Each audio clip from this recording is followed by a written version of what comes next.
If you've ever felt like budgeting is just another word for punishment or even makes you cringe a little, you are exactly who this video is for.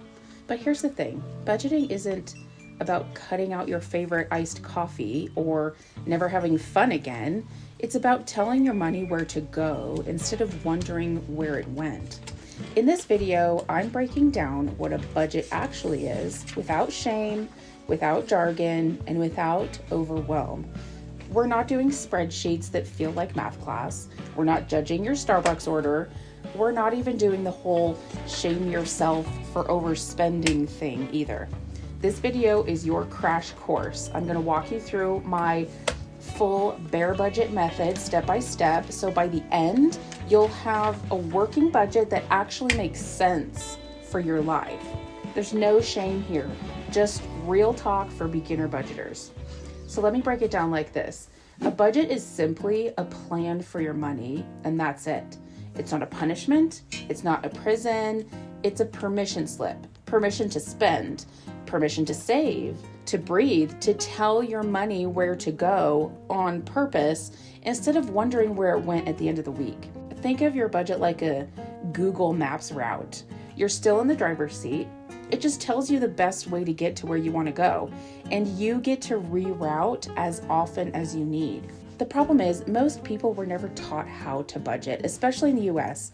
I was not taught how to budget in school or anything about money by anybody. We were taught how to swipe a card and hope for the best.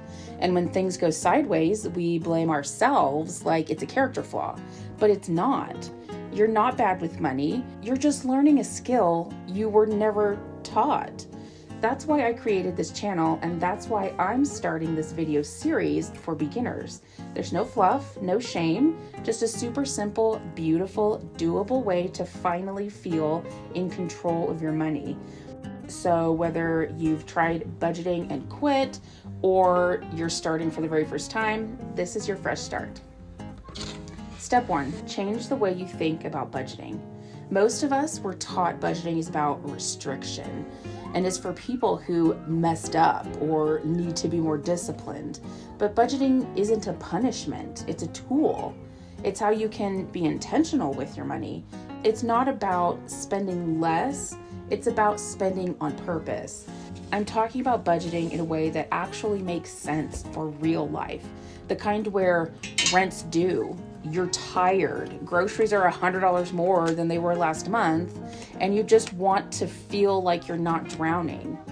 So say it with me, I get to decide where my money goes. Step 2, know where your money is going right now. Before you can tell your money what to do, you have to know what it's already doing.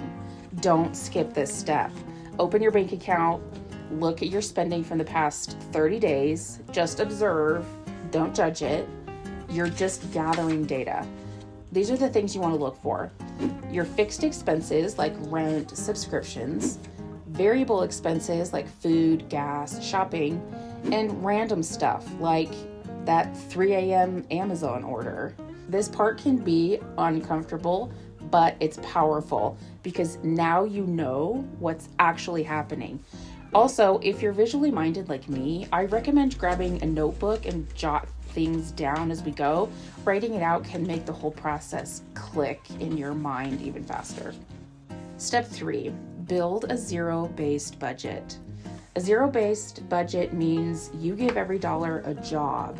Basically this simple formula: income minus expenses minus savings equals $0.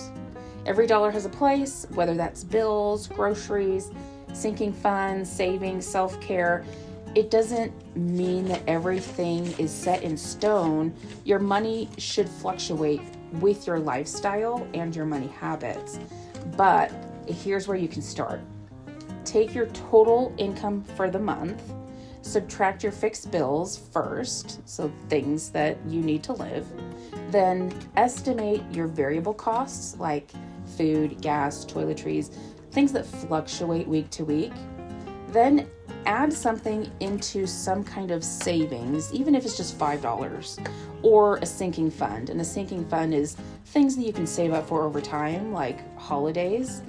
Then what's left gets assigned to things like fund money, buffer, or extra debt payments.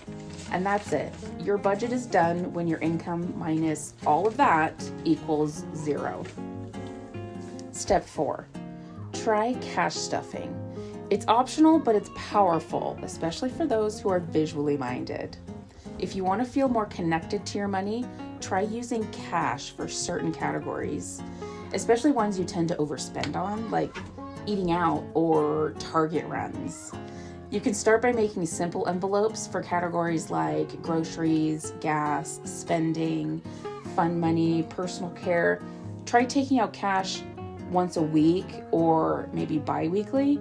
Once each of the envelopes are empty, you stop spending. The goal here is to help you create boundaries with yourself, not create guilt.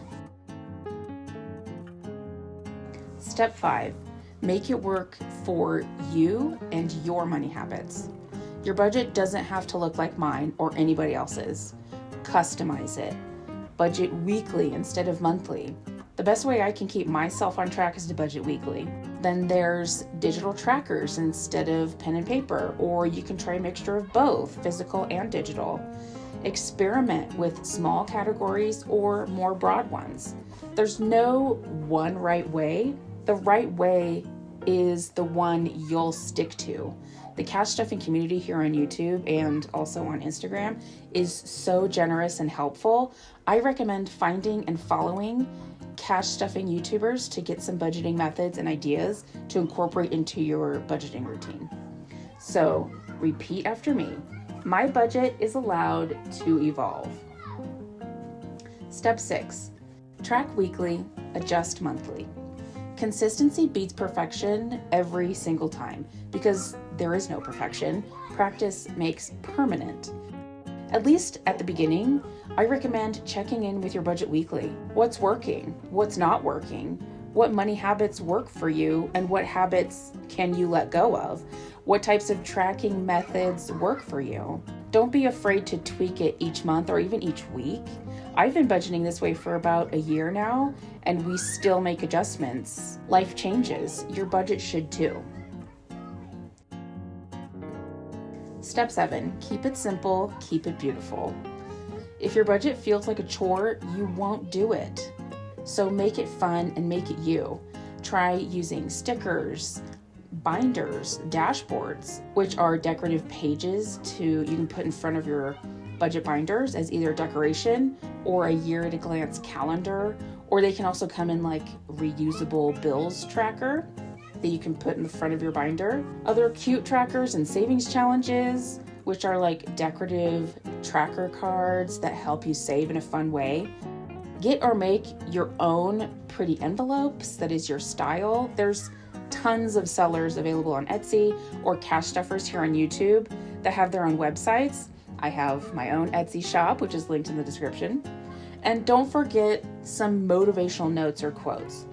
This isn't about aesthetics just for the sake of it, although it can be, but it's more about energy, your energy. A budget you like looking at is a budget you'll keep using. So again, for the cheap seats in the back, you're not behind and you're not bad with money. You're just learning a new skill, and that can take some time to learn, but it makes you powerful.